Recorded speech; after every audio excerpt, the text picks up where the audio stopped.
विद्यार्थियों, हम यहाँ पर बॉटनी सब्जेक्ट के अंतर्गत बीएससी पार्ट फर्स्ट के paper third pteridophyta and palaeobotany प्रश्न पत्र के अंतर्गत अध्ययन कर रहे हैं। हमने टेरिडोफाइट्स के पिछले यूट्यूब लेसन में टेरिडोफाइट का वर्गीकरण अध्ययन किया था। आज हम टेरिडोफाइट्स का आर्थिक महत्व पर चर्चा करेंगे। Economic importance of pteridophytes. सामान्य धारणा के अनुसार यदि हम देखें तो टेरिडोफाइट्स पादपों का विशेष महत्व नहीं है, यही माना जाता रहा। ये पादप पैलियोजोइक महाकल्प में प्रमुख वनस्पति के रूप में विद्यमान थे, परंतु आज पृथ्वी पर इनकी संख्या अन्य पादपों के बनिस्पत काफ़ी कम मिलती है, इसलिए इनके आर्थिक महत्व को भी नज़रअंदाज कर दिया गया। ऐसा नहीं है, इस समूह के पादपों के कुछ सदस्य आर्थिक दृष्टि से बहुत महत्वपूर्ण उत्पाद जैसे भोज्य पदार्थ, रेशे, खाद एवं औषधियों के दृष्टिकोण से बहुत महत्वपूर्ण रहे हैं। प्लांट्स का कहीं न कहीं किसी न किसी रूप में उपयोग रहा है, चाहे वह ब्रायोफाइट हो, टेरिडोफाइट हो, जिम्नोस्पर्म हो या एंजियोस्पर्म हो। इसलिए आज हम यहाँ पर टेरिडोफाइट्स पादपों के आर्थिक महत्व पर चर्चा करेंगे।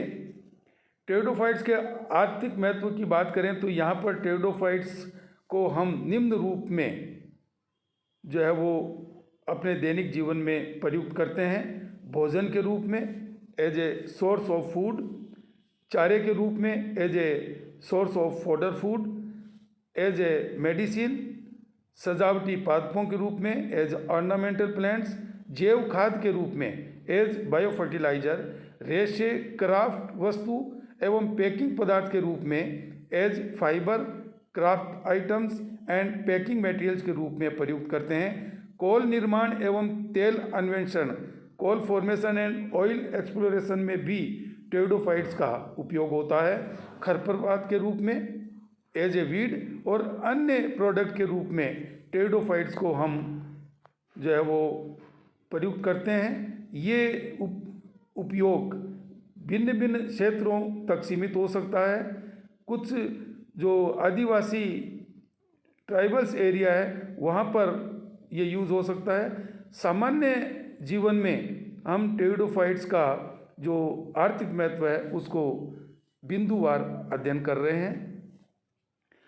यदि हम भोजन के रूप में as a source of food के रूप में टेरिडोफाइट्स के आर्थिक महत्व की बात करें तो कुछ फर्न स्टार्च के महत्वपूर्ण स्रोत होते हैं, जैसे साइथिया, एंजियोप्टेरिस और मेरेशिया। इनके तनों को खाद्य के रूप में प्रयुक्त करते हैं। खाने के रूप में हम इसे प्रयुक्त करते हैं। मार्सिलिया ड्रूमोंडाई के स्पोरोकार्प को पीस करके ब्रेड बनाई जाती है, यानी आटे के रूप में हम मार्सिलिया ड्रूमोंडाई के स्पोरोकार्प को प्रयुक्त करते हैं।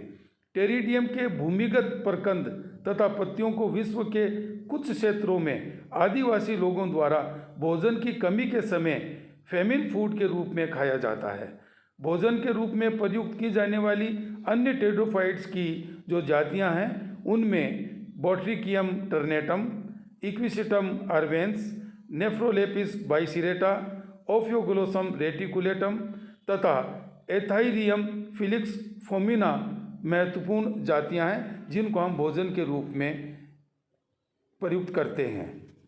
यदि हम चारे के रूप में देखें तो फोडर के रूप में भी टेरिडोफाइट का इस्तेमाल किया जाता है।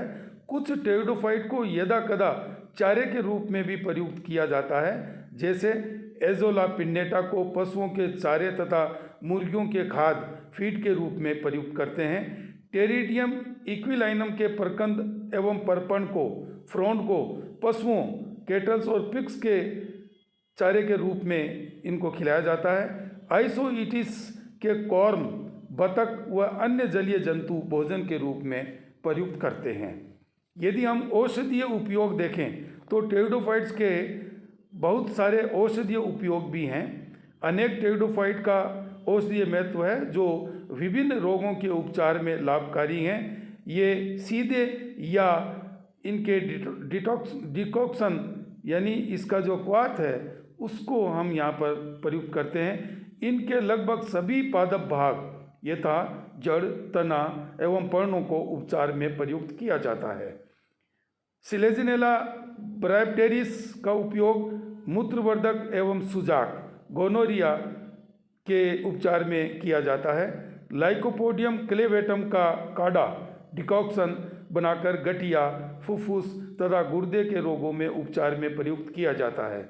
इसके अतिरिक्त लाइकोपोडियम के बीजाणुओं को त्वचा पर छिटकने वाले पाउडर के निर्माण में प्रयुक्त करते हैं, जो त्वचा को संक्रमण से रोकथाम करता है। लाइकोपोडियम फ्लेक्सोसम की जड़ों को सरसों के तेल में उबालकर दर्द तथा त्वचा रोगों के उपचार में काम में लिया जाता है। इसके वायवीय भागों के जलीय निचोड़ इक्वस एक्सट्रैक्ट को खांसी, अल्सर तथा बवासीर के रोग में या उपचार में प्रयुक्त करते हैं। लाइकोपोडियम लॉन्गिफोलियम लाइकोडियम लॉन्गिफोलियम का उपयोग पेट दर्द एवं अतिसार में किया जाता है। लाइगोडियम डाइकोटोमा का उपयोग गर्भ निरोधक के रूप में किया जाता है।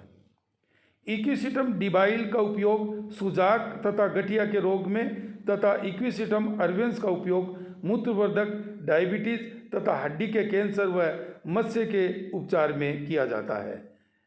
हेलमिंथोस्टेकिस के परकंद के चूर्ण को शक्तिवर्धक एवं मस्तिष्क टॉनिक, ब्रेन टॉनिक के रूप में उपयोग करते हैं। एडियंटम के परपर्ण का अर्क दक्षिण भारत में बुखार, खांसी तथा वक्स रोगों के उपचार में किया जाता है। इसके अतिरिक्त ये चूर्ण अर्थात एडियंटम की परपर्ण का चूर्ण घाव भरने एवं कुत्ते तथा बिच्छू काटने के उपचार में भी लाभदायक है। मार्सिलिया की पत्तियों का उपयोग काढ़ा बनाकर खांसी व दमे के रोगियों के उपचार में किया जाता है। ड्रायोप्टेरिस के परकंद का उपयोग कृमिनाशी के रूप में किया जाता है तथा इसकी पत्तियों से मृगी का उपचार किया जाता है। ओफियोग्लोसम वल्गेटम के परकंद का चूर्ण खून बहने से रोकने एवं घाव भरने में मदद करता है। टेरिस की परपर्ण का उपयोग माहवारी नियंत्रण तथा डिलीवरी के समय में किया जाता है। टेरिडोफाइट्स पादप मुख्य रूप से सजावटी पादपों के रूप में प्रयुक्त होते हैं। हम गार्डन्स में, बड़े बड़े होटल्स में और अपने घरों के किचन गार्डन में इन पादपों को सजावटी पादपों के रूप में प्रयुक्त करते हैं। अनेक टेरिडोफाइट्स विशेष रूप से फर्न, जो कि खूबसूरत एवं चमकीली पत्तियों के कारण घरों में, ग्रीन हाउस में, बाग बगीचों में विशेष रूप से उगाई जाती है। साइलोटम, जो कि पर्णहरित हरा द्विभाजी शाखित पादप है, जिसे विस्क फर्न कहते हैं, एक बहुत महत्वपूर्ण सजावटी पादप के रूप में उगाया जाता है।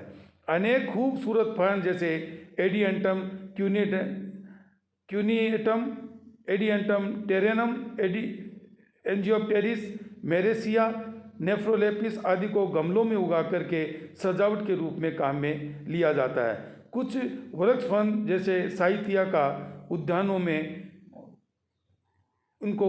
में उगाया जाता है। ये बहुत ही सुंदर दृश्य जो है वो निर्मित करते हैं। सिलेजिनेला की विभिन्न जातियों जैसे सिलेजिनेला केसी, सिलेजिनेला क्रूसियाना, सिलेजिनेला रिपेंस तथा लाइकोपोडियम की पेंडुलस व विसर्पी दोनों प्रकार की जातियां जैसे लाइकोपोडियम क्लेवेटम, लाइकोपोडियम सिलेगो, लाइकोपोडियम कॉम्प्लिनेटम बगीचों में सजावटी उद्देश्य से उगाई जाती है। सिलेजिनेला लेपिडोफिला, जिसको कि पुनर्जीविनी पादप रिसरेक्शन प्लांट कहते हैं, ये शुष्क परिस्थितियों में सिकुड़कर गेंद के समान गोल हो जाता है तथा जल की उपलब्धता के कारण जल ग्रहण करने पर यह पुनः प्रसारित होकर सामान्य अवस्था में आ जाता है। सिलेजिनेला रिपेंस की पत्तियां सूर्य के प्रकाश में विभिन्न रंग प्रदर्शित करती है। ये प्रातःकाल में चमकीला हरा रंग, दोपहर में पीला हरा रंग एवं रात्रि में गहरा हरा रंग के कारण बहुत ही सजावटी पादप के रूप में प्रयुक्त होता है। टेरिडोफाइट्स का एक बहुत महत्वपूर्ण उपयोग जैव खाद के रूप में भी है। As a bio fertiliser pteridophytes के प्लांट्स को हम खेतों में यूज करते हैं। साल्विनिया मोलेस्टा नामक फर्न को ग्रीन उर्वरक ग्रीन मैन्योर के रूप में प्रयुक्त किया जाता है। टेरिडियम फर्न की राख में पोटेशियम तत्व की अधिकता पाई जाती है, इसे पोटास उर्वरक के रूप में काम में लिया जाता है। एजोला फर्न की पर्ण गुहा में एनाबिना एजोली नामक नील हरित शैवाल सहजीवी रूप में पाया जाता है, इसलिए एजोला को चावल के खेतों में जैव उर्वरक के रूप में उगाया जाता है। एनाबिना शैवाल वायुमंडलीय नाइट्रोजन को स्थिरीकृत कर नाइट्रेट के रूप में चावल के पादपों को उपलब्ध कराती है। एजोला की 6 प्रजातियों में एजोला पिन्नेटा भारत में पाई जाने वाली प्रमुख जाति है, जिसे चावल के खेतों में प्रमुखता से उगाया जाता है। एजोला का व्यापारिक उत्पादन 20x20 मीटर के प्लांट्स पर किया जाता है, फिर एकत्र कर सुखाकर ग्रीन उर्वरक के रूप में चावल के खेतों में प्रयुक्त करते हैं। इसे खेत में चावल रोपण से पूर्व अथवा पश्चात डाला जाता है। एजोला फर्न भारी तत्वों जैसे Hg, Pb, कॉपर, कैडमियम आदि के प्रति भी प्रतिरोधी एवं सहिष्णु होती है। कुछ अन्य उपयोग के रूप में टेरिडोफाइट्स का महत्व है, जैसे रेशे, क्राफ्ट वस्तु एवं पैकिंग के रूप में भी इसे प्रयुक्त किया जाता है। कुछ फर्न प्रजातियां जैसे सिस्टोडियम, सीबा आदि से मुलायम रेशे प्राप्त होते हैं, जो तकिए एवं कुशन बनने में प्रयुक्त होते हैं। साइथियम के तनों का उपयोग बाड़ बनाने में किया जाता है, क्योंकि इनके रेकिस एवं तने के 7 स्टैंड कठोर एवं मजबूत होते हैं। लाइगोडियम के तने से क्राफ्ट वस्तु जैसे हेड, टोकरियां आदि बनाए जाते हैं। फल एवं सब्जियां ताज़ा रखने के लिए इन्हें फर्न की पत्तियों पर पर्ण में लपेट कर रखा जाता है, जो इनकी नमी बनाए रखती है। इसके अलावा इन्हें फलों की टोकरियों को सजाने के लिए लाइनिंग के रूप में भी प्रयुक्त किया जाता है। कोल निर्माण एवं तेल अन्वेषण में टेरिडोफाइट्स का उपयोग बहुतायत रूप से किया जाता है। पैलियोजोइक महाकल्प के कार्बोनिफेरस काल में वृक्ष रूपी टेरिडोफाइट्स की प्रधानता थी, जो पर्मियन काल में विलुप्त हो गए। कार्बोनिफेरस काल के पादपों, जिनमें मुख्यतः लेपिडोडेंड्रेल्स, फिलिकेल्स व कैलेमाइटेल्स के सदस्य थे, कोयले में परिवर्तित हो गए। अतः कोयला जो प्राप्त करने का जो स्रोत है वह टेरिडोफाइट्स रहे हैं। कार्बोनिफेरस काल के टेरिडोफाइट्स के बीजाणु उस क्षेत्र में तेल की उपस्थिति के सूचक अर्थात इंडिकेटर माने जाते हैं। खरपतवार के रूप में टेरिडोफाइट्स का जो है महत्व, साल्विनिया नामक जलीय फर्न एक अनावश्यक खरपतवार के रूप में जलाशयों में तेजी से वृद्धि करती है। ये जलाशयों की सतह को पूर्ण रूप से ढक लेती है तथा जल प्रबंध में घातक होती है। इसकी तीव्र वृद्धि के कारण ये जलाशय की निचली स्तर पर प्रकाश में बाधक होती है, जिससे जलीय जंतुओं एवं वनस्पति पर प्रतिकूल प्रभाव पड़ता है। इनका उन्मूलन यांत्रिक एवं जैविक विधि द्वारा किया जा सकता है।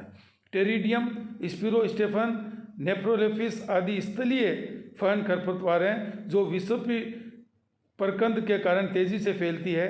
टेरिडियम इक्विलिनम, जिसे कि ब्रेकन फर्न कहते हैं, निर्जन भूमि पर तेजी से फैलती है तथा कुछ ऐसे द्वितीयक उपापयज पदार्थ स्त्रावित करती है जो अन्य वनस्पति को उगने से रोकती है तथा चारे के रूप में पशुओं के लिए भी हानिकारक है। इस स्थिति को एलिलोपैथी कहते हैं। अन्य उत्पाद के रूप में टेरिडोफाइट का महत्व यदि हम देखें, टेरिडोफाइट पादपों से अनेक अन्य उत्पाद जैसे रंजक, कीटनाशी तेल एवं पॉलिश आदि भी प्राप्त करते हैं। एस्पिलिनियम यूसिफॉर्मिस तथा इक्विसिटम अर्वेंस से लाल रंजक रेड डाई प्राप्त किया जाता है, जबकि टेरिडियम इक्विलिनम से गहरा पीला रंजक प्राप्त किया जाता है।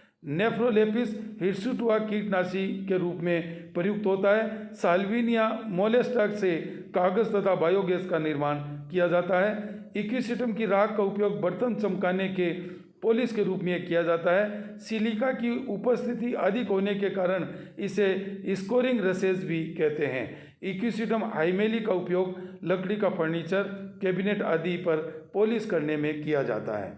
इस प्रकार हम देखते हैं कि टेरिडोफाइट्स का भी कम आर्थिक महत्व नहीं है। विभिन्न क्षेत्रों में हम इसका उपयोग करते हैं। आज के क्लास वर्क के रूप में जो क्वेश्चन है वह देखिए आप। नंबर 1, स्कोरिंग रसेज किस टेरिडोफाइट को कहते हैं। नंबर 2, ग्रीन उर्वरक के रूप में प्रयुक्त किए जाने वाली किसी फंड का नाम लिखिए। और नंबर 3, पुनर्जीवनी पादप या रिसरेक्शन प्लांट किसे कहते हैं? कुछ टिप्पणियाँ लिखिए। नंबर 1, सजावटी टेरिडोफाइट्स। नंबर 2, टेरिडोफाइट्स का औषधीय उपयोग। निबंधात्मक क्वेश्चन में टेरिडोफाइट्स के आर्थिक महत्व पर निबंध लिखिए। इस प्रकार हम देखते हैं कि टेरिडोफाइट्स के जो विभिन्न पहलू हैं उस पर संक्षिप्त टिप्पणियाँ पूछी जा सकती हैं। ये पठन पाठन सामग्री कोविड-19 महामारी के काल में विद्यार्थियों को ऑनलाइन अध्ययन हेतु विषय वस्तु उपलब्ध कराने के लिए तैयार किया गया लेसन है। ये केवल विषय की जानकारी सभी तक प्राप्य हो, इस उद्देश्य से किया गया कार्य है एवं नॉन प्रोफेशनल है तथा विषय वस्तु को सुगम तरीके से समझाने हेतु इसमें प्रयुक्त कुछ फोटोज व सामग्री नेट से ली गई है। जिन महानुभावों ने वनस्पति विज्ञान को अधिकाधिक प्रसारित एवं लोकप्रिय बनाने के लिए ये सामग्री उपलब्ध कराई है, प्रस्तुतकर्ता उनको धन्यवाद प्रेषित करता एवं हृदय से आभार प्रस्तुत करता है।